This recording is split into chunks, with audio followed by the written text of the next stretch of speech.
বিসমিল্লাহির রহমানির রহিম।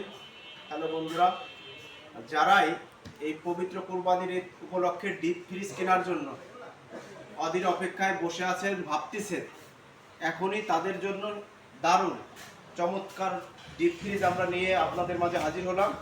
এটা হলো 150 লিটারের ডিপ। যাদের ছোট ডিপের প্রয়োজন, দেখেন যে একটা চমৎকার একটা কালার, সুন্দর একটা কালার, এটা আরএফএল ভীষণ, এবং ভিতরের কোয়ালিটিটা দেখলে আপনি মুগ্ধ হয়ে যাবেন। এটা হলো ভিতরের স্পেস, দেখেন যে ডালার সাইডে আপনার লাইট, এবং দুই সাইডে এই যে উপরে আপনার ডালা দেওয়া, ডালা এই সাইডে দিলে এই যে প্রচুর ডিপ, অনেক মাল রাখতে পারবেন। আবার এই ডালা খুলে এই ডালা রাখতে পারবেন। কালারটাও চমৎকার, এই দেখেন চমৎকার এবং কালার। এছাড়াও দেখেন আরও অনেক ফ্রিজ আমাদের কাছে আছে, ডিপ ফ্রিজ, সমস্ত ডিপ ফ্রিজ, খাড়া ফ্রিজ সবই আছে। তাই আজই চলে আসুন মহেন্দ্র বাজার মুকুল ইলেকট্রনিক্সে। ধন্যবাদ সবাইকে।